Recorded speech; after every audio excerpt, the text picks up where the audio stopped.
رسولا من انفسهم يتلو عليهم آياته ويزكيهم ويعلمهم الكتاب والحكمة وإن كانوا من قبل لفي ضلال مبين۔ حضرات،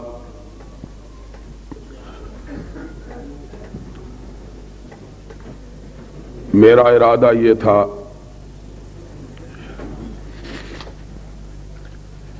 کہ آج کے اس اجتماع میں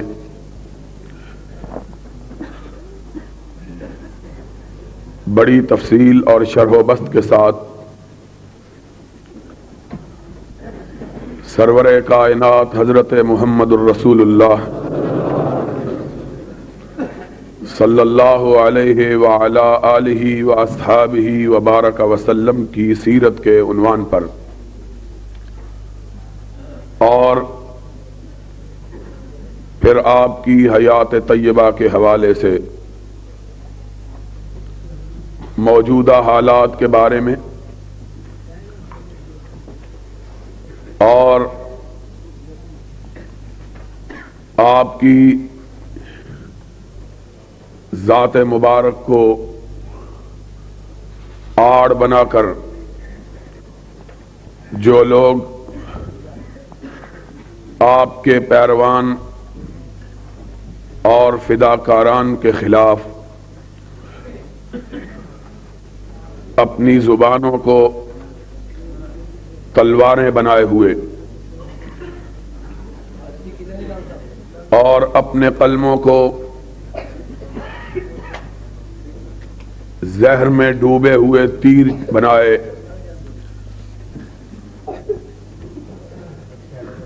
چاہتے اور حق پرستوں کو دبانا چاہتے ہیں، ان کے بارے میں گفتگو کروں گا۔ لیکن عربی کے ایک پرانے شاعر نے کہا ہے، ما کل ما یتمنى المرء مدرکہ تجری الریاح بما لا تشتہی السفن۔ ہر چیز جو انسان چاہے اس کا ہونا ممکن نہیں ہوتا۔ بسا اوقات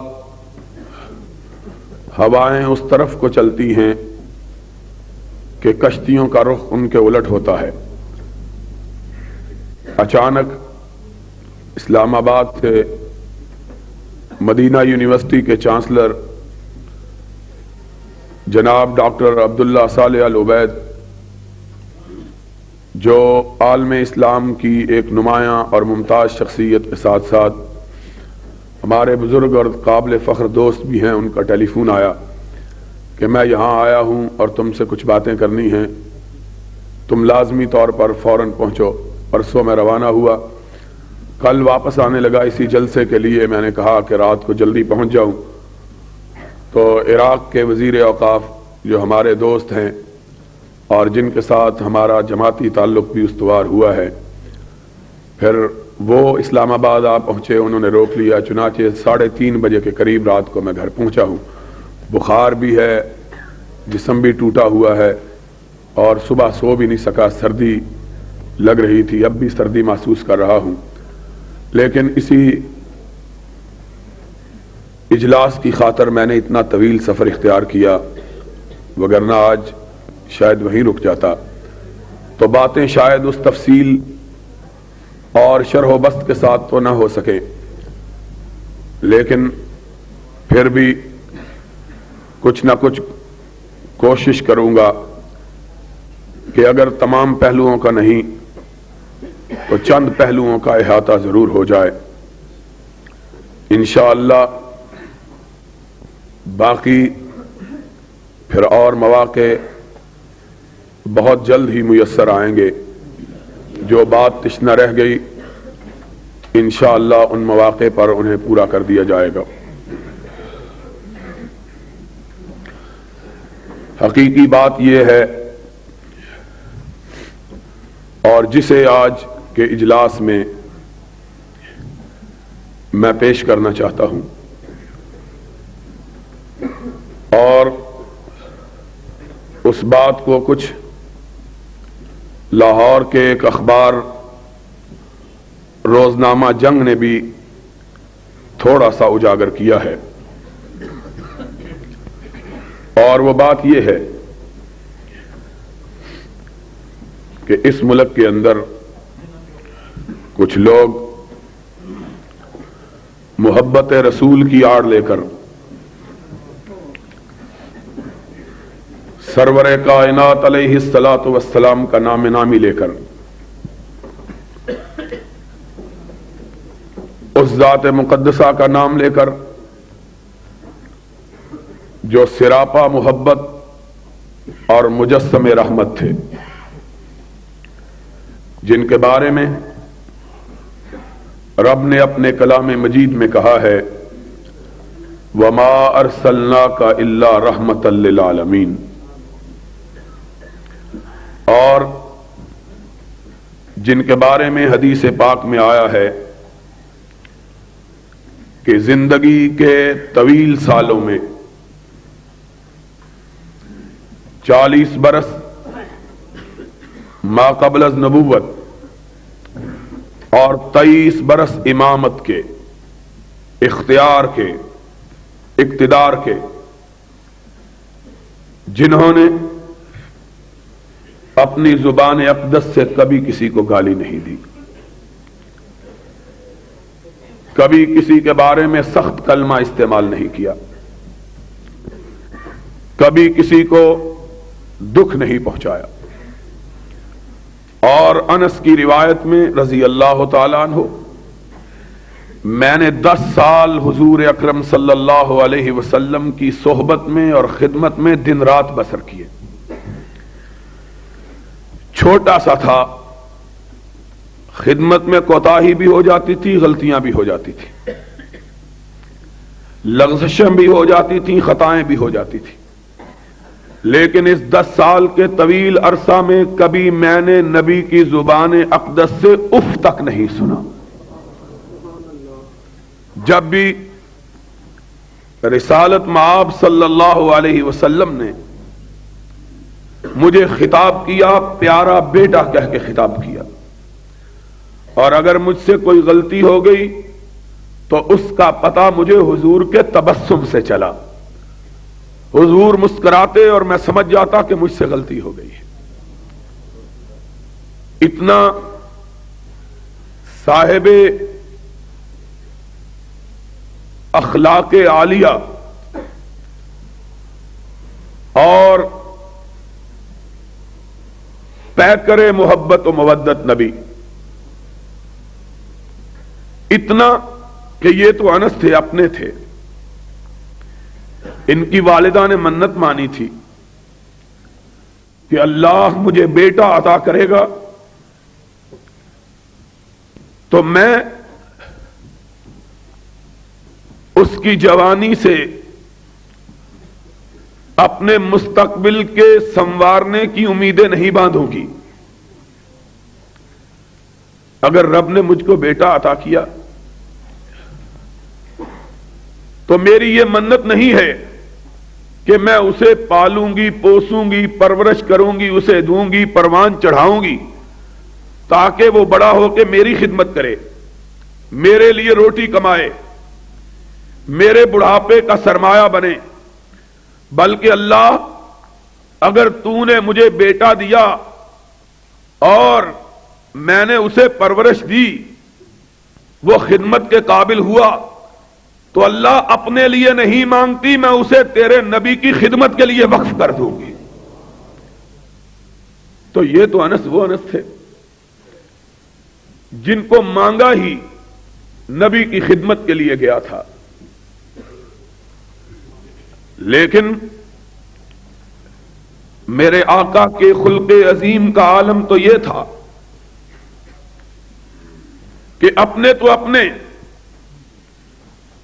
بیگانے اور مخالف بھی آپ کو گالی دیتے تو آپ کی پیشانی پہ سلوٹ تک نہ پڑتی، حتیٰ کہ ایک دفعے سرور گرامی علیہ الصلاۃ والسلام کے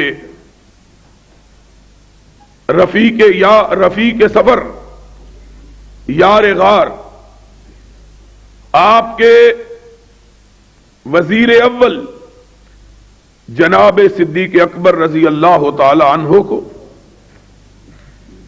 ایک غیر مسلم نے گالی دی، مسلمان بھی نہیں تھا۔ صدیق اکبر خاموش رہے، اس نے پھر گالی دی، آپ پھر خاموش رہے، اس نے پھر گالی دی، آپ کا پیمانہ صبر لبریز ہو گیا۔ آپ نے غصے میں آ کر اس کے جواب میں وہی کلمات اس کی طرف لوٹائے جو اس نے آپ کے بارے میں کہے تھے۔ ذرا اس نبی کی عظمت اور اس مجسم محبت اور پیکر رحمت کی شفقت اور اس کی بلند اخلاقی تو دیکھو کہ صدیق کہتے ہیں ابھی میری زبان سے اس کے جواب میں لفظ نہ نکلے تھے کہ میں نے دیکھا کہ کسی نے ریشم کی طرح کا ہاتھ میرے کندھے پہ رکھ دیا ہے۔ پلٹ کے دیکھا تو میرے سامنے سرور کائنات کا چہرہ مبارک ہے۔ آپ نے فرمایا صدیق چپ رہو، کچھ نہ کہو، جب تک تم چپ رہے تھے فرشتے تیری طرف سے جواب دے رہے تھے، اور جب تم نے گالی دی جواب میں فرشتوں نے کہا اب یہ جانے اور اس کا کام جانے۔ میں گالی دینے والا بنا کے نہیں بھیجا گیا، اور یہی نہیں کہا بلکہ ساتھ ہی یہ بھی ارشاد کر دیا، فرمایا میرا ماننے والا بھی گالی گلوچ کرنے والا نہیں ہوتا۔ کوئی مومن نہ لعان ہوتا ہے، نہ سباب ہوتا ہے، نہ شتام ہوتا ہے۔ وہ مومن ہی نہیں جو لوگوں کی عزت و آبرو سے کھیلے۔ ایسا نبی جس کے تحفظات کا عالم یہ ہے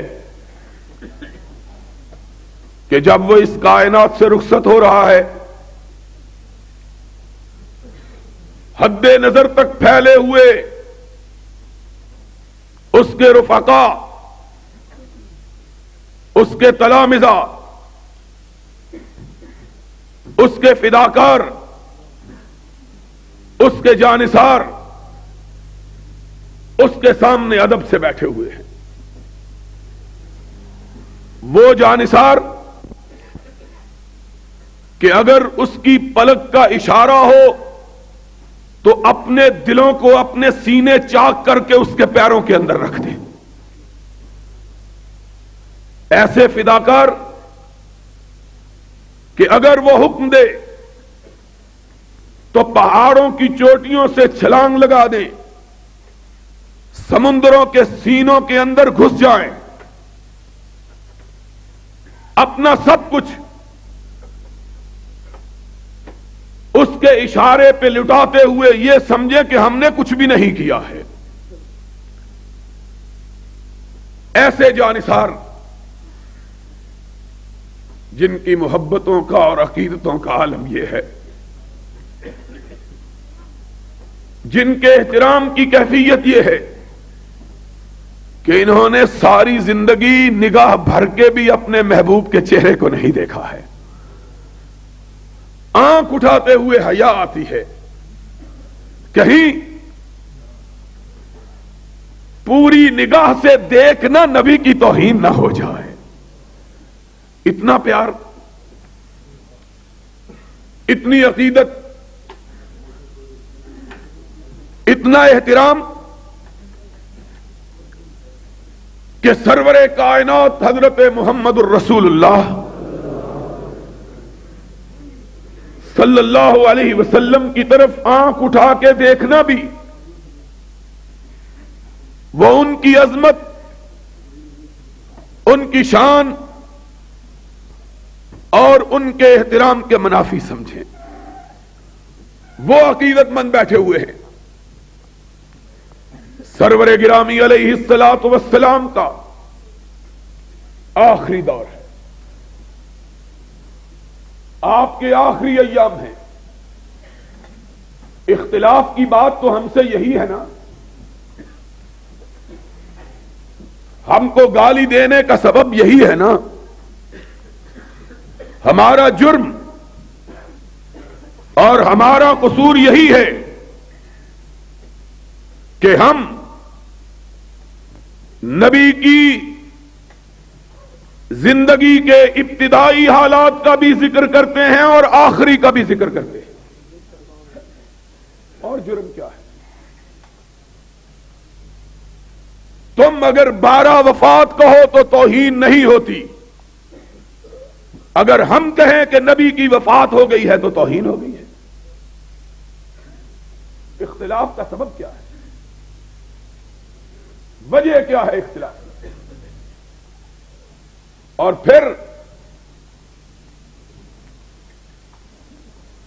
میں بات کو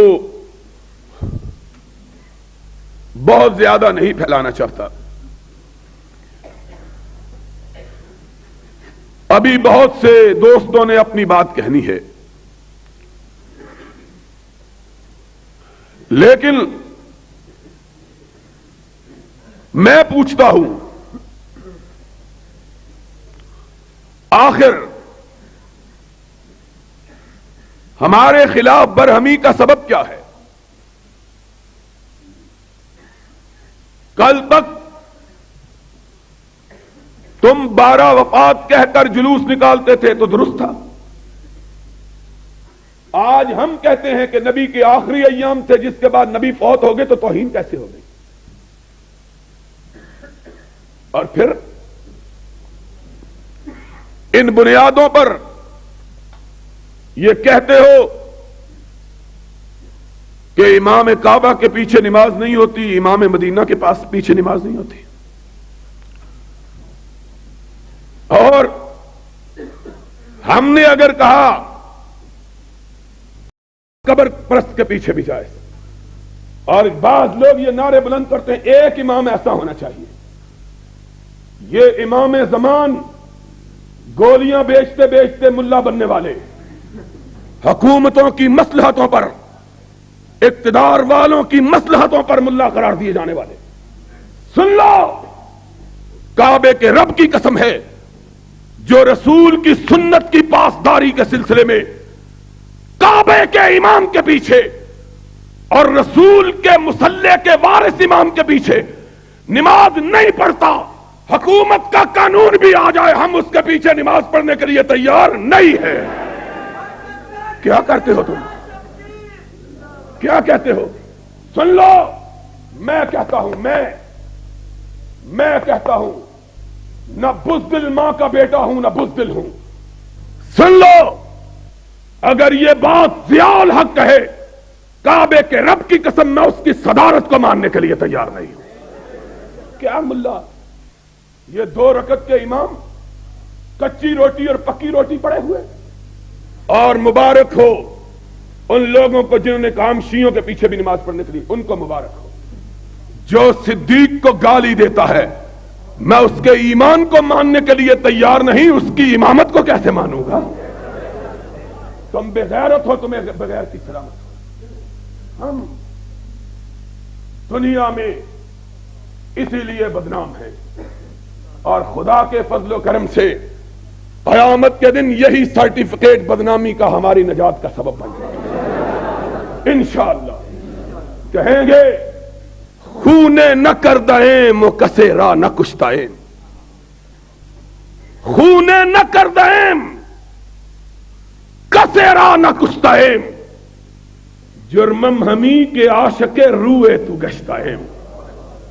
کوئی گناہ نہیں کیا، چوری نہیں کی، ڈاکہ نہیں ڈالا، کسی کی عزت پہ حملہ نہیں کیا، لیکن اگر ہم کو کہو کہ امام کائنات کی امامت کے ماننے سے دستکش ہو جائیں اس کو چھوڑ کر روس سیاہوں کو اپنا امام مان لیں، اس کے رخ زیبا سے اپنی نگاہ ہٹا لیں اور اس کے چہرے کو دیکھ لیں کہ جس کا چہرہ دیکھنے سے آدمی کو رات کی روٹی بھی میسر نہیں آتی ہے، جمعراتیوں کے پیچھے نمازیں پڑھنے،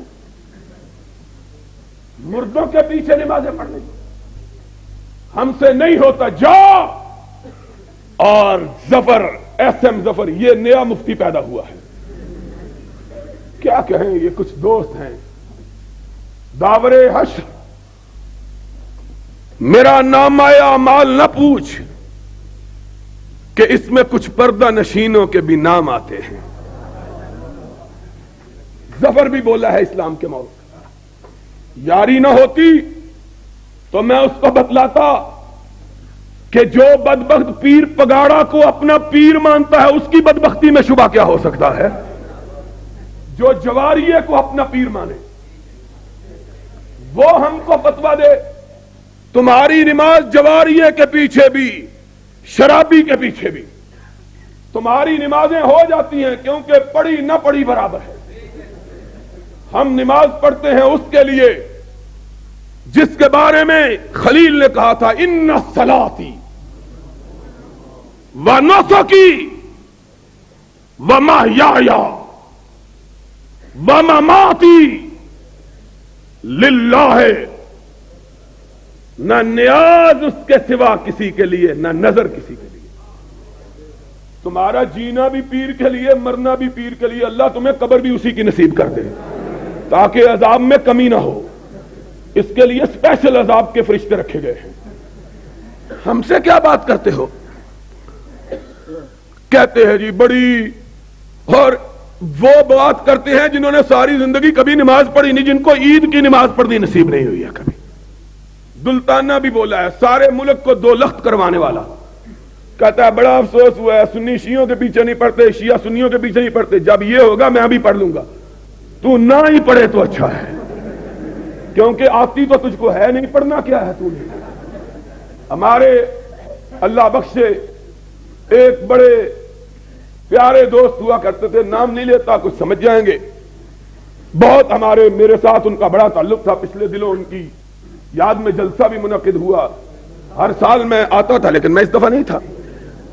ایک دفعہ کی بات ہے، ہم نوابزادہ نصر اللہ خان کے پاس بیٹھے ہوئے تھے، وہاں ایک بڑے آدمی کا ذکر آ گیا، ہمارے دوست بہت بے باک آدمی تھے، انہوں نے ناؤ دیکھا نہ تاؤ دیکھا، 4-6 سنا دی، کہ ایسی کی تیسی یہ بڑا بنا پھرتا ہے، کیا ہے؟ دوسرے دن کسی کام کے لیے انہیں ان کے پاس جانے کا اتفاق ہو گیا، عصر کی نماز کا وقت تھا، وہ نماز پڑھانے کے لیے کھڑے ہوئے، ہمارے دوست بھی پیچھے کھڑے ہو گئے۔ دوسرے دن شام کو نوابزادہ صاحب کے پاس ہی مجلس جمی، تو ایک آدمی نے کہا دیکھو جی نواب صاحب یہ کل یہ کہہ رہے تھے، آج ان کے پیچھے نماز پڑھ کے ہیں۔ کہنے لگا کیوں جھوٹ بول رہے ہیں، منو وضو کر دیں ویکھیا صحیح، اس طرح کی نمازیں ہمارے، میں نے تو نماز بے وضو، تمہارا کیا ہے؟ تم تو بے وضو بھی پڑھتے رہو، تمہاری باوضو بھی نہیں ہونی، بے وضو بھی نہیں ہونی، جس کے پیچھے جی چاہے پڑھا لو، تمہارا کیا ہے؟ مسئلے کی بات کرو، مسئلے کی، اور بے شرمی کی بات ہے۔ میں نے وہاں کہا تھا، ساری دنیا کے لوگ جانتے ہیں کہ اہل حدیث ہر مسئلے میں بہت روادار واقع ہوئے ہیں، ہر مسئلے میں روادار، اتفاق کے حامی، اتحاد کے دائی۔ آج اس اسٹیج سے بھی کہتا ہوں کہ ہم سے بڑا اتفاق اور اتحاد کا دائی کوئی نہیں ہے، ہم اتحاد کے دائی ہیں۔ یہ بھی بتلاتا ہوں کس طرح، ہم سب سے بڑے اتحاد کے دائی ہیں۔ ہم کو گالی دے لو تب بھی اتحاد کرنے کے لیے تیار، ہم کو برا کہہ لو تب بھی اتحاد کرنے کے لیے تیار، ہم سے لڑ لو تب بھی اتحاد، لیکن ہمارے آقا کی سنت کی توہین کر دو، کعبے کے رب کی قسم جان دینا گوارا ہے، ہاتھ ملانا گوارا نہیں ہے۔ بات ہے، میں نے وہاں کہا تھا، بددیانتی سے نہیں چھاپا، میں نے کہا تھا جو لوگ کعبے کے امام کے پیچھے نماز نہیں پڑھتے ان کے پیچھے ہماری نماز، تم کہو ان کے پیچھے ہو جاتی ہے ہم ابھی تمہاری نماز جنازہ پڑھنے کے لیے تیار ہیں. ہمارا کیا ہے؟ ہم تمہارے پیچھے بھی پڑھنے کے لیے تیار ہیں, تمہاری بھی پڑھنے کے لیے تیار ہیں. لیکن اگر تم کہو کہ کعبے کے مدینے کے, اور پھر کہتے کیا ہیں, فتویٰ چھپا کہ جس نے مدینے کے امام کے پیچھے نماز ادا کی اس کا نکاح ٹوٹ گیا. ایک عورت نے مجھ پر ٹیلی فون کیا, اس نے کہا علامہ صاحب نماز میرے خاوند نے پڑھی ہے, نکاح میرا ٹوٹ گیا ہے, اس میں جرم میرا کیا ہے؟ میں نہیں سمجھی بات. یعنی نماز تو میرے خاوند نے پڑھی, نکاح مولوی نے میرا توڑ دیا ہے, میرا کیا قصور ہے؟ میں نے کہا نہ تیرے خاوند کا قصور ہے نہ تیرا قصور ہے, قصور اس بدبخت مولوی کا ہے. اس نے کہا کئی گھروں سے ہمیں نکاح کا بلاوا نہیں آیا, چلو اسی بہانے تجدید نکاح کی فیس تو مل جائے گی. یہ تو وہ لوگ ہیں. ہمارے سیالکوٹ کی بات ہے مولوی سلیمان صاحب, میں خدا کی قسم کھا کر, مرزا صاحب سن رہے ہیں, میں اللہ کی قسم اپنا ذاتی واقعہ بیان کرتا ہوں. ہمارے محلے کے پاس ایک نابینا حافظ صاحب ہوا, ہمارا محلہ سارا وہابیوں کا تھا. اللہ کا شکر کچھ ہمارے اندر تب بھی سختی آ گئی ہے کہ ہمیں اس طرح کی کوئی بات دیکھنے کا موقع ہی نہیں ملا. کیوں جی حافظ صاحب ساری وہابی تھے گرد و پیش میں. ہمارے محلے کے سامنے ایک محلہ تھا, میں چھوٹا سا تھا 10-9 برس کا, جب میں نے قرآن حفظ کیا. یہ حافظ عالم بیٹھا ہوا, یہ میری غلطیاں نکالا کرتا تھا. میں جا کے ایک حافظ تھا پڑوس میں, یہ تو دکانداری کرتے تھے, میں نے اب دور کرنا ہوتا تھا اور گرد و پیش میں کوئی حافظ نہیں تھا. ایک نبینا حافظ تھا بریلوی, اس کے پاس جا کے دور کیا کرتا تھا. 9 برس کی عمر, لیکن وہابیوں کا ذہن شروع سے ہی کچھ اس طرح کا خراب ہی ہوتا ہے. ایک دن ایک آدمی اس کے پاس آیا, کہنے لگا حافظ جی میرا منڈا مر گیا, جنازہ پڑھا دو. حافظ محمد علی اس کا نام تھا, نبینا تھا. کہنے لگا چلو چلو منڈے سارے جنازہ پڑھو.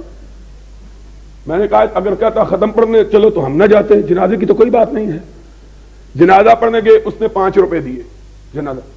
کہنے لگا اے تے جنازے نے تے اذان تو کسی اور کو لدوائی سی, وہ بھی پیسے کٹ.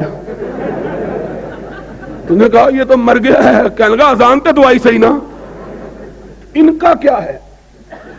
یہ تو لوگوں کے نکاح اسی لیے توڑتے پھوڑتے رہتے ہیں کہ پھر نکاح کی فیس ہمیں مل جائے. جو لوگ یہ کہیں, اور عقیدہ کیا ہے؟ عقیدہ یہ ہے کہ سرور کائنات متصرف فی الکائنات ہے, ان کا اختیار اور ان کا اقتدار ساری کائنات میں ہے, اور حضور اسی طرح زندہ ہیں جس طرح کس سے پہلے نہیں وفات تو ہوئی نہیں. اب عقل ہو تو کوئی پوچھے کہ کس سے پہلے. یہ احمد سعید کاظمی, میں نے آج تک کسی ملا کا نام نہیں لیا, لیکن آج نام لینے پر مجبور ہو گیا ہوں. کیوں گردش مدام سے گھبرا نہ جائے دل, انسان ہوں پیالہ و ساغر نہیں ہوں میں. اب کھا کھا کے گالیاں سینہ پک گیا ہے, جواب دیں گے انشاءاللہ. کس دن؟ جمعے کے دن آؤ گے؟ نہیں میں عربی سے ایک بیٹھا تھا سی اربانہ انشاءاللہ میں نہیں مندا, ہاتھ اٹھا کے کہو.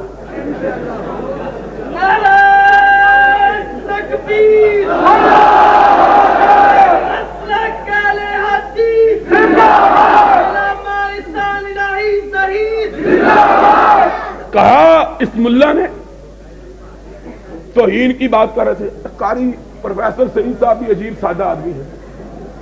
میں نے دیکھا ہے جیڑا بندہ پروفیسر ہو جاندہ وہ سادہ ہو جاندہ نہ لے. توہین کی ہے, توہین کیا توہین کی ہے؟ توہین یہ کہتے ہیں آؤ میں تم کو بتلاتا ہوں توہین کون, ذرا سامنے تو آؤ. میں پچھلا جمعہ یہاں پہلا جمعہ میں نے پڑھایا ہے, میں گیا ہوا تھا مصر, یمن اور سعودی عرب کانفرنسوں کے سلسلے میں. آتے ہی لوگوں نے بتلایا, بڑی ٹیپیں سنائی, بڑی گالیاں. میں نے کہا یار ان کے سنانے کی کیا ضرورت ہے, ان کا چہرہ دیکھ کے ہی گالیوں کا تصور یاد آ جاتا ہے. اور کسی نے کہا نا, کوئی بندہ گیا, سارے گاؤں والے اس کو کہتے بدھو ہے بدھو ہے. اس نے کہا گاؤں ہی چھوڑ دو, اس گاؤں میں کیا رہنا جس سارے گاؤں والوں نے بدھو کا نام ہی رکھ دیا ہے. ایک دوسری بستی میں چلا گیا, وہاں تو نور پہ روٹی لیں گا, کوئی ایسی حرکت کی. انہوں نے کہا بدھوا تم کتوں آ گئے ہیں؟ اس نے کہا تجھ کو کیسے پتا چل گیا ہے میرا نام یہ؟ اس نے کہا تیرے چہرے نے تو فٹک پہ ہی دی ہے ان کی. میں نے کہا ان کو بتلانے کی کیا ضرورت ہے کہ گالیاں دی ہیں، ان کے چہرے پر ہی گالیاں لکھی ہوئی ہیں. ماشاء اللہ، ان سے کوئی اور چیز کی توقع کیا رکھی جا سکتی ہے؟ حیرانگی کی بات تو تب ہے کہ گالی نہ دیں، اگر گالی دیں تو تعجب. اور قرآن سنانا ہماری قسمت میں، گالی سنانا ان کی قسمت میں. یہ تو اپنی اپنی قسمت کی بات ہے. تو کہا گالیاں توہین. میں نے کہا جس کو غزالی دوراں اور متکلم زمان کہتے ہیں اور جو سب سے بڑا ان کا رہنما ہے احمد سعید کاظمی، سید احمد سعید کاظمی صاحب، ہم بے ادبی سے نام نہیں لیتے، خدا ان سے جو چاہے سلوک کرے، ہمارا کیا ہے. سید صاحب نے اپنی کتاب حیات بعد الممات نام رکھا ہے حیات بعد الممات، اور لکھتے کیا ہیں؟ کہا لمحے بھر کے لیے نبی پہ موت کا جھونکا آیا اور گزر گیا، اور جب آپ کے صحابہ آپ کو اٹھا کر دفن کرنے کے لیے لے جا رہے تھے، ذرا سننا بات، جب آپ کے صحابہ آپ کی چارپائی کو اٹھا کر آپ کو دفن کرنے کے لیے لے جا رہے تھے، حضور آنکھیں کھولے ہوئے باتیں کر رہے تھے. ہنستے ہو اور روو ماتم کرو. ہنسنے کی بات نہیں، رونے کی بات. مولوی بس کر، رونے کی بات ہے، ہنسنے کی بات نہیں. میں نے کہا اس سے بڑی نبی کی توہین کیا ہو سکتی ہے؟ ظالموں، یہ فاطمہ کا بابا ہے جس کے بارے میں یہ گستاخی کرتے ہو. تمہارا باپ ہو اور آنکھیں کھولے ہوئے باتیں کر رہا ہو، میں دیکھوں تم اس کو مٹی کے نیچے کیسے دفن کرتے ہو. تمہارا باپ نہیں تھا نا، فاطمہ کا باپ تھا، یہ عائشہ کا شوہر تھا، اس لیے اس کے بارے میں ایسی گستاخی کرتے ہو. کبھی اپنی بیٹیوں کے باپ کے بارے میں بھی تو ایسی بات کرو کہ وہ باتیں کر رہا تھا، آنکھیں کھولے ہوئے تھا، اور ہم اس کو اٹھا کے. تم نے کیا تاثر دیا ہے قوم کو؟ صدیق و فاروق، وہ فاروق کہ رسالت کے احترام کا عالم یہ تھا، ایک آدمی نبی کی بارگاہ میں حاضر ہو کر اونچی آواز سے گفتگو کرتا ہے، فاروق کے چہرے پر سلوٹیں پھیل جاتی ہیں. صحابی دیکھتے ہیں فاروق کے لب پھڑپھڑا رہے ہیں، چہرہ غصے سے سرخ ہے. کیا دیکھا؟ نبی کی نگاہ پڑی، فاروق کے چہرے کو دیکھا، پھر اس کے ہاتھ پہ نگاہ گئی، دیکھا تلوار کے دستے کو پکڑے ہوئے ہاتھ لرز رہا ہے. نبی نے کہا فاروق رک جاؤ، فاروق رک جاؤ، فاروق رک جاؤ. فرمایا آقا، آنکھوں میں آنسو آ گئے. آقا میرے سامنے کوئی آپ سے اونچی آواز میں بات کرے، کعبے کے رب کی قسم ہے اگر آپ کا احترام رکاوٹ نہ بنتا تو اب تک اس کی گردن کٹ چکی ہوتی.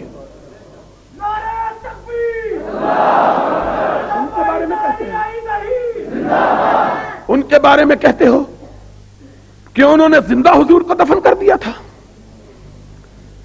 حضور آنکھیں کھولے ہوئے باتیں کر رہے تھے اور منو مٹی حضور کے اوپر ڈال دی تھی. کوئی تمہیں حیا نہیں آتی؟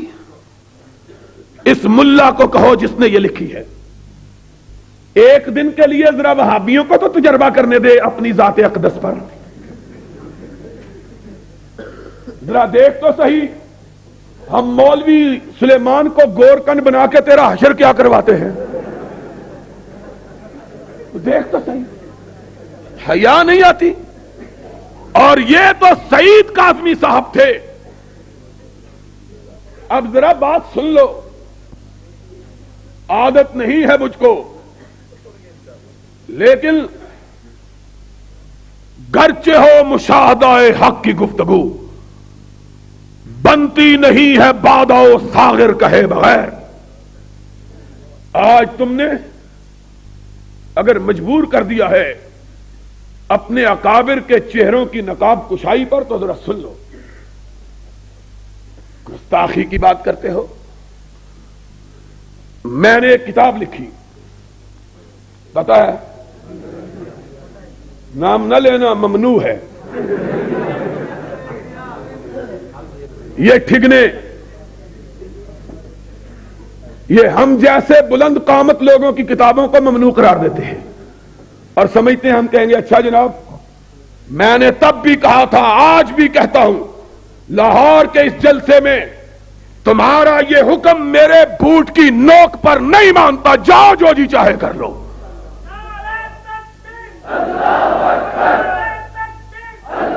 تم نے سمجھا ہے؟ ان کو ڈراؤ جو بلیوں سے ڈر جاتے ہیں، ہم کو کیا ڈراتے ہو؟ نہیں مانتا میں اس حکم کو، اور آج تمہیں بتلانے لگا ہوں۔ سی آئی ڈی کے لوگ خصوصی طور پر میرے لیے آتے ہیں کہ آج اس کی تقریر ہے، خبر پہنچانی ہے، اور تمہیں آنے کی کیا ضرورت ہے؟ ہمارے کئی بھائی خود جا کے ٹیپیں پہنچا دیتے ہیں۔ سن لو، میں بزدل نہیں ہوں۔ جب تم نے پابندی کا اعلان کیا کہ البریلویہ پر پابندی ہے، اس کے بعد 6 ایڈیشن میں نے چھاپے ہیں، جاؤ جو جی چاہے کر لو۔ تم کس کو ڈراتے ہو؟ خدا سے ڈرنے والے غیر اللہ سے ڈرنا جانتے نہیں۔ اور جب ہم تو اس وقت نہیں ڈرتے تھے، ہمارے اکابر جب کوئی بھی ساتھ نہیں ہوتا تھا، اور آج تو یہ جوانوں کی فوج ظفر موج ساری ہمارے ساتھ ہے اللہ کے فضل سے۔ گئے دن کے تنہا تھا میں انجمن میں، گئے دن کے تنہا تھا میں انجمن میں، یہاں اب میرے رازداں اور بھی ہیں انشاءاللہ۔ اب یہ مسلک کے دیوانے، مسلک کے پروانے، مسلک کی شمع پر قربان ہونے والے سینکڑوں ہزاروں نہیں لاکھوں تک جا پہنچے ہیں۔ اور بتلاؤ، رسول کے دیے ہوئے مسلک کے لیے قربانی دو گے؟ رسول کے عطا کیے ہوئے مسلک کے لیے قربانی دو گے؟ تم کب کی بات کرتے ہو؟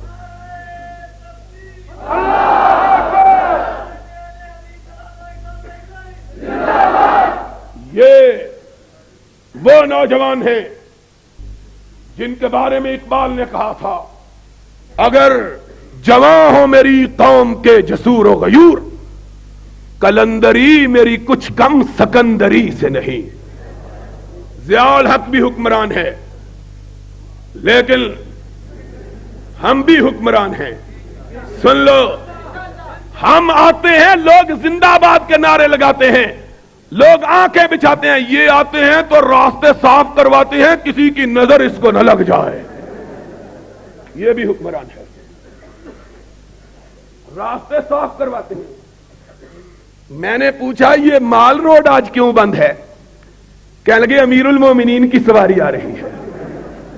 میں نے کہا امیر المومنین کی سواری آ رہی ہے تو مومنوں کو کیوں روکتے ہو؟ کہنے لگے مومن بے وضو ہیں، کسی غیر محرم کی نظر ان پہ نہ پڑ جائے۔ یہ امیر المومنین ہے، یہ امیر المومنین کی سواری آ رہی ہے۔ کیوں طاؤس خان ٹھیک ہے کہ نہیں؟ بابا بڈھا ہو گیا، ویسے بڑا جوان ہے ماشاءاللہ، اور دیں گا بابیاں واسطے قربانی بابا، اور زندہ باد۔ کہتے ہیں کیا باتیں کرتے ہو؟ ان کے بڑے نے کہا، کتاب لکھی، کہنے لگے پابندی لگاؤ۔ ہم نے تو کبھی کسی کتاب کے بارے میں نہیں کہا پابندی لگاؤ، ہم نے کہا اور لکھو تاکہ لوگوں کو تمہاری حقیقت کا پتہ چلے۔ لکھو گے تو پتہ چلے گا، روشنی ہوگی تو ظلمتیں بھاگیں گی۔ 2 سال 3 سال، سن 83 میں کتاب چھپی، آج تک بڑے بڑے ترے باز، بڑے بڑے پان خور، بڑے بڑے سرمگی آنکھوں والے ہم کو مارنے کے لیے، مروانے کے لیے درخواستیں کرتے رہے غیر اللہ کو۔ ہم نے کہا سرمگی آنکھوں والو، اور شگفتہ ہونٹوں والوں مارنے کے لیے لوگوں سے فریادیں کیوں کرتے ہو؟ اپنی آنکھ اٹھاؤ، ہم ویسے ہی مر جائیں گے۔ لوگوں سے کیا درخواست کرتے ہیں؟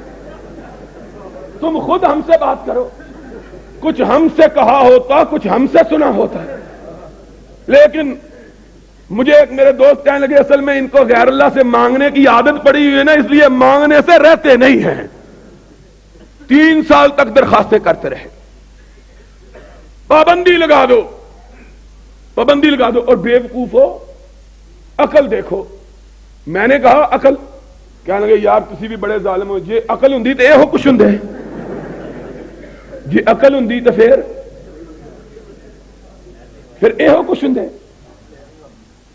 میں نے کہا عقل کی بات کرو، کتاب عربی زبان میں چھپی ہے، پابندی پنجاب میں لگوا رہے ہو، ہے کوئی عقل کی بات؟ اور جس گورنر کو کہتے ہو اللہ کے فضل و کرم سے اس گورنر کو بسم اللہ پڑھنی نہیں آتی ہے، اس کی اب کیا ہے گورنر کی بات، ماشاءاللہ جا رہا ہے، ایسی کی تیسی ان کی۔ میں یہ کہہ رہا تھا کہ غیر اللہ سے فریادیں، 3 سال تک فریادیں کرنے کے بعد ایک جواب لکھا ہے۔ جواب میں کیا لکھا ہے؟ میں نے لکھا کہ جناب ان کے بڑے جو تھے بڑے کالا رنگ تھا ان کا۔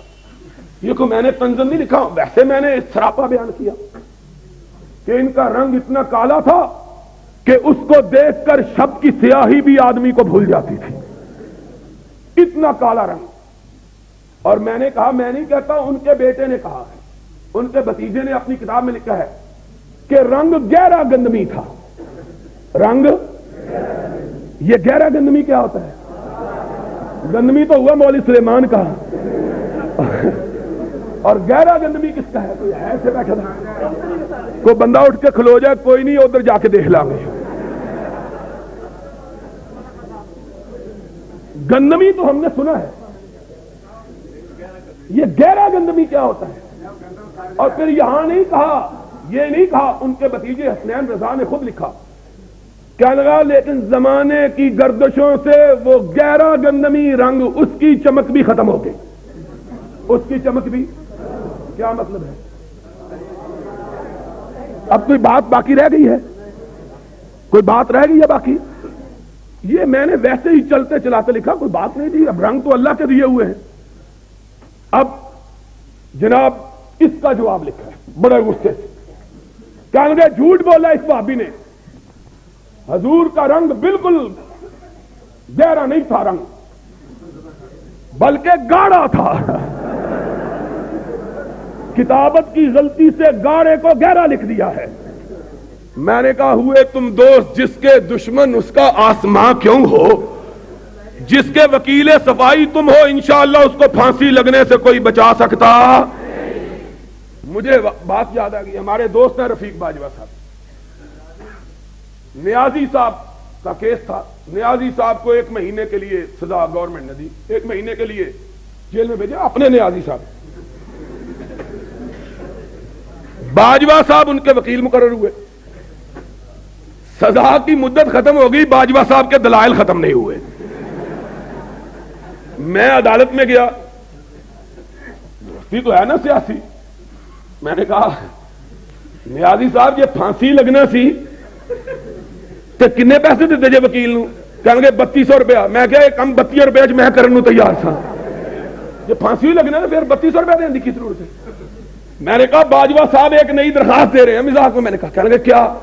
میں نے کہا انہوں نے آج درخواست دینی ہے چیف جسٹس کو کہ ان کی نظر بندی کی میعاد میں توسیع کر دی جائے تاکہ میرے دلائل ختم ہو جائیں۔ یعنی رہائی کے لیے کیس لڑ رہے ہیں اور اس کی نظر بندی کے دن ختم ہو گئے، دلائل ختم نہیں ہوئے ہیں۔ یہ حال ہے ان کا۔ کہنے لگے گہرا نہیں، وہ تو کتابت کی غلطی، گاڑھا رنگ تھا۔ میں نے کہا اس نے تو بیچارے نے لحاظ کیا، ملا تو نے گاڑھے پر لک پھیر دی ہے۔ یہ جواب ہے، یہ جواب دیا ہے۔ کاش اہل حدیثوں کا یہی تو قول ہے اپنے نبی کی اقتداء میں، قل ہاتوا برہانکم ان کنتم صادقین، اپنی زبانوں کو تلواریں اور اپنی کلموں کو بندوقیں مت بناؤ، دلیل سے بات کرو۔ تم کہتے ہو سعودی عرب نے قبریں گرا دی ہیں، ظلم کیا، جاؤ، میں اللہ کے فضل و کرم سے اہل حدیث کا ایک چوکیدار ہونے کی حیثیت سے اس اسٹیج پہ جہاں سینکڑوں کی تعداد میں ٹیپیں لگی ہوئی، ہزاروں کی تعداد میں لوگ بات سن رہے ہیں، ڈنکے کی چوٹ اپنے احباب دوستوں کی، علماء کی، رفقا کی موجودگی میں اعلان کرتا ہوں، دنیا کے ذخیرہ حدیث سے ایک حدیث نکال کے دکھا دو جس میں نبی کائنات نے قبروں کو پختہ بنانے کا حکم دیا ہو۔ صرف ایک حدیث، صرف ایک حدیث، صرف ایک حدیث، کعبے کے رب کی قسم ہے، کل تمہارے ساتھ میں مل کر سعودی عرب کے خلاف جلوس نکالوں گا اور کہوں گا کہ پختہ قبروں کو کیوں گرایا ہے، یا بتلاؤ نبی کی اپنی بیوی، وہ بیوی کہ جس کے مرنے کے بعد بھی نبی اس کو نہیں بھولا ہے۔ ام المومنین عائشہ نے کہا رضی اللہ تعالی عنہا، مجھے نبی کی زندہ بیوی پر کبھی رشک نہیں آیا، کسی پہ پیار تھا نا نبی سے، اور جس سے پیار ہوتا ہے آدمی اس کی نگاہ کو پلٹتے ہوئے دیکھنا بھی گوارا نہیں کرتا ہے، اس کی نگاہ ذرا پلٹتی ہے بے چین ہو جاتا ہے۔ صدیقہ کائنات کی کل کائنات نبی کا وجود اقدس تھا، اس نے خود کہا مجھے کبھی نبی کی کسی زندہ بیوی پہ رشک نہیں آیا، آیا تو خدیجۃ الکبریٰ پہ آیا، میں نے اس کو دیکھا بھی نہیں تھا۔ ماں پھر تجھ کو رشک کیوں آیا؟ کہا جب بھی خوشی کی بات ہوتی میرے آقا کہتے کاش آج خدیجہ موجود ہوتی، جب بھی کبھی غم آتا نبی کہتے کہ خدیجہ کیسی عورت تھی، جب لوگ مجھے زخم لگایا کرتے وہ اپنے دوپٹے کو پھاڑ کے مجھ پہ مرہم رکھا کرتی تھی، خدیجہ وہ خدیجہ۔ کہا قربانی کا دن آتا نبی کے رشتہ دار بنو ہاشم کے سردار موجود ہوتے، نبی کائنات گوشت کٹ کے آتا، اپنی ازواج مطہرات کو فرماتے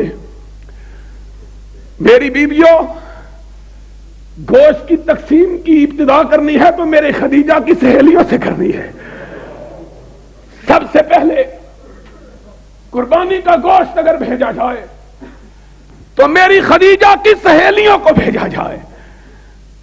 ایک دن اماں نے کہا آقا کیا بات ہے، خدیجہ کو کائنات سے رخصت ہوئے 10 برس ہو گئے، آپ کبھی کسی موقع پر اس کو نہیں بھولتے؟ آپ نے فرمایا عائشہ تم نہیں جانتی، جب ساری کائنات میری تکذیب کر رہی تھی اکیلی خدیجہ میری تصدیق کر رہی تھی، ساری کائنات محمد کو جھٹلا رہی تھی اور خدیجہ میری کمر ہمت کو بندھا رہی تھی، دنیا والے مجھ کو مٹانے پہ تلے ہوئے تھے اور خدیجہ مجھ کو دلاسا دیتی تھی کلا واللہ لا یخزیک اللہ ابدا انک لتحمل الکلا وتنصر المظلوم وتعین علی نوائب الحق۔ آقا غم نہ کرو، میں تو تیری خلوت کی جاننے والی ہوں، جلوت میں تو بڑے پاک باز ہوتے ہیں لیکن خلوت میں تجھ سے پاک باز تو کبھی دیکھا ہی نہیں ہے۔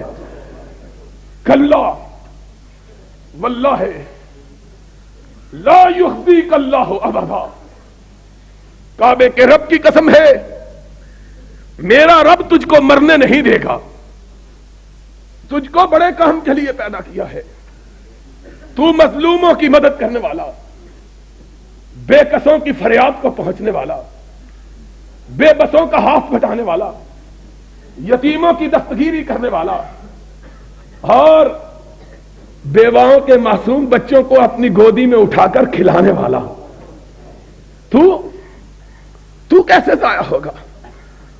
اور جس دن جبریل کی ہیبت نے سرور کائنات کو دہشت زدہ کر دیا تو خدیجہ کی نور بصیرت کو دیکھو، اپنے آقا کا، اپنے تاجدار کا ہاتھ تھاما اور اپنے چچا ورقہ کے پاس لے گئی، کہنے لگی چچا اپنے بھتیجے کو ذرا تسلی تو دو، یہ کیا فرماتے ہیں؟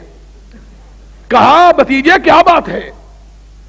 کہا چچا غار ہرا میں ایک ایسا وجود اترا جس نے کائنات کے کناروں کو اپنے پروں کے نیچے چھپا لیا، میں ڈر گیا ہوں نہ جانے کیا ہوگا۔ ہائے، ورقہ نے اپنی نگاہ تبریک اٹھائی، خدیجہ کو مبارک دی، خدیجہ آج سے تیرا شوہر، تیرا تاجدار نہیں رہا بلکہ پوری کائنات کا تاجدار بن گیا ہے۔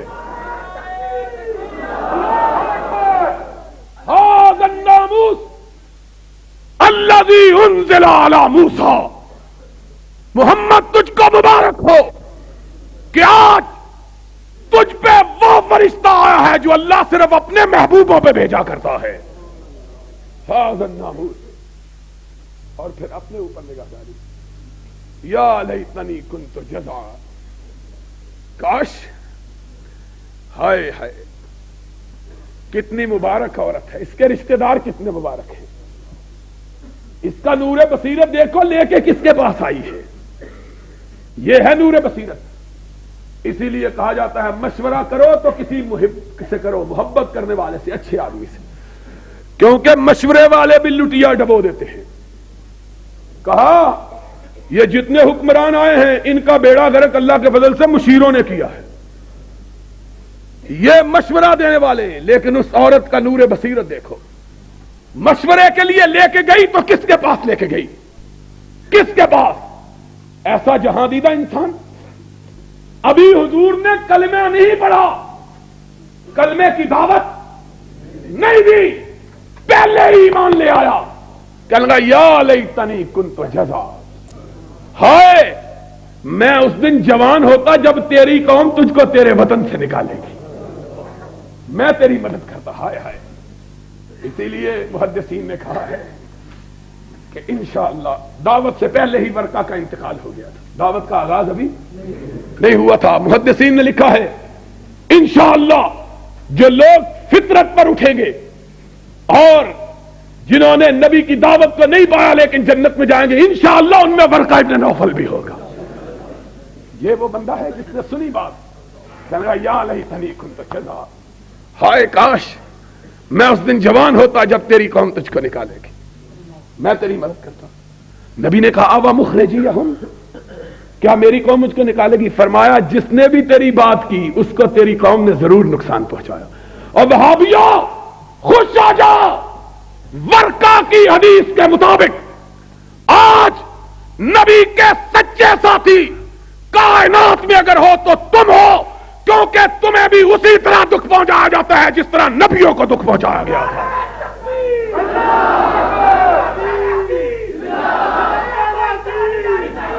اور سبب وہی ہے جو نبیوں کو دکھ پہنچانے کا سبب تھا۔ نبی بھی کہتے تھے لا الہ، اور وہابی بھی یہی کہتے ہیں لا الہ الا اللہ، وہابی بھی یہی کہتے ہیں۔ آج ہم کو کہتے ہیں شریف نواز پھول چڑھا آیا ہے، اور منصورے سے آواز آئی اس کا نام ہی شریف ہے، اس کا نام ہی شریف ہے۔ ہم نے کہا پھر اس بیچاری نے کیا قصور کیا ہے جس کا نام بھی شریف ہے؟ بابرہ شریف بھی تو ہے، اس کا پھر کیا قصور ہے؟ یہ دلیل ہے، یہ قرآن و سنت ہے ان کا۔ کہتے ہیں بڑا اچھا آدمی ہے، کیوں؟ اس کے نام کا حصہ شریف ہے، اس کے نام کا بھی تو حصہ شریف ہے، اس کو بھی سرٹیفکیٹ دے دو جنت کا۔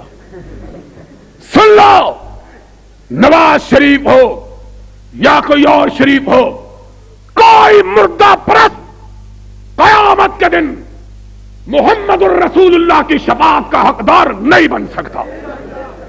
بنیں گے تو انشاءاللہ ہم گناہگار بنیں گے۔ کیوں؟ قیامت کے دن آئیں گے، نامہ اعمال میں بڑے گناہ ہوں گے، بڑی غلطیاں، بڑی قصور، لیکن آنکھ اٹھا کے رب کی بارگاہ میں ادب کے ساتھ کہیں گے اللہ گناہ تو بڑے کیے، نہ تیرے ساتھ کسی کو شریک کیا، نہ تیرے مصطفیٰ کے ساتھ کسی کو شریک کیا، نہ تیرے ساتھ شرکت گوارا کی، نہ تیرے نبی کی امامت میں۔ اور کہتے کیا ہیں؟ میں یہ کہہ رہا تھا وہ خدیجۃ الکبریٰ رضی اللہ تعالی، بڑی دیر ہو گئی ہے یار تقریر میں، بس کریے پھر۔ اور قاری صاحب میرا پیچھے کرتا کھینچ رہے، اور قاری صاحب نے سن کے جاؤ گے کوئی اعتبار نہیں، سن کے جاؤ گے قاری صاحب انہوں نے رات تک چھڑنا نہیں جائے، اور بک کے آج پھر مقابلہ ہو جائے بک کا بھی 1 بجے تک ہے۔ بہرحال میں یہ کہہ رہا تھا کہ ساری کائنات میں اما عائشہ کے فرمان کے مطابق اگر کسی کا پیار سے حضور نے بے پناہ نام دیا تو خدیجۃ الکبریٰ۔ اور بتلاؤ خدیجۃ الکبریٰ حضور کی زندگی میں فوت ہوئی کہ نہیں؟ حضور نے اس کی قبر پختہ بنائی تھی کہ نہیں؟ تم جھوٹ بولتے ہو، ان کو کہو ہم جھوٹ بولتے ہیں، تم کوئی حدیث دکھا دو، تم حدیث دکھا دو، انشاءاللہ وہابی چندہ کر کے تمہاری قبروں کو پختہ کر دیتے ہیں۔ انشاءاللہ انتظار کریں گے کب تم مرو، کب سیمنٹ کی بوریاں تمہارے اوپر رکھیں، اسی مرزا صاحب نو ٹھیکہ دے دیں گے تہاڈیاں قبراں بنا کے۔ تم کرو بات، کوئی حدیث دکھاؤ۔ سید الشہداء، قیامت تک آنے والے شہیدوں کا سردار کون ہے؟ حمزہ۔ تاریخ کے چہرے کو ضیاء بخشی ہے، ناقدو وقت کی رفتار بدلنے کے لیے میں نے مجبور زبانوں کو نوا بخشی ہے، کج کلاہوں کی رعونت کا اڑایا ہے مذاق، میں نے تاریخ کے چہرے کو ضیاء بخشی ہے۔ آج کہتے ہو پختہ مزار، کبے جبے، لائٹیں، اور جس کے اندر روشنی نہیں باہر ٹیوبیں لگا لو تب بھی روشنی ہو سکتی، اور جس کے اندر روشنی ہے اس کو واپڈا کی بجلی کی ضرورت ہے؟ اندر تاریخ ہے، انہاں دی اونجی لوڈ شیڈنگ ہوئی دی ہے۔ سنو نبی کی زندگی میں حمزہ فوت ہوئے کہ نہیں، شہید ہوئے کہ نہیں؟ اتنا پیار تھا نبی کو، اتنا پیار، اتنا پیار کہ کم لوگوں کو معلوم ہے کہ نبی سے حمزہ کی تہری رشتہ داری تھی۔ عام لوگوں کو یہی پتا ہے کہ چچا تھے، یہ تو ٹھیک ہے، تہری رشتہ داری تھی، تہری۔ کسی کو پتا ہے نبی کے بھائی بھی تھے، دودھ شریک بھائی، نبی کے دودھ شریک، اور نبی کے ہم عمر بچپن کا یارانہ بھی تھا، بچپن کی دوستی بھی تھی، اتنے رشتے، اتنا پیار۔ اور جب شہادت ہوئی تو جسم کا انگ انگ کاٹا گیا، ہاتھ کاٹے گئے، پاؤں کاٹے گئے، سینہ پھاڑ کے کلیجہ نکال کے چبایا گیا، آنکھیں نکالی گئی، ناک کاٹا گیا، حدیث میں آیا ہے کان کاٹے گئے، اس طرح کہ جسم کا کوئی حصہ سلامت نہ رہا۔ حضور کو پتا چلا، بچپنے کا یار، جوانی کا ساتھی، دودھ شریک بھائی، سگا چچا، اور وہ چچا جس نے اسلام لانے سے پہلے بھی حضور کا دفاع کیا تھا، جس نے اسلام لانے سے پہلے بھی حضور کے لیے لڑا کرتا تھا حمزہ، کہتا میرا یار ہے، میرا بچپنے کا ساتھی ہے، میں اس کے متعلق بات نہیں سنتا۔ حضور کو پتا چلا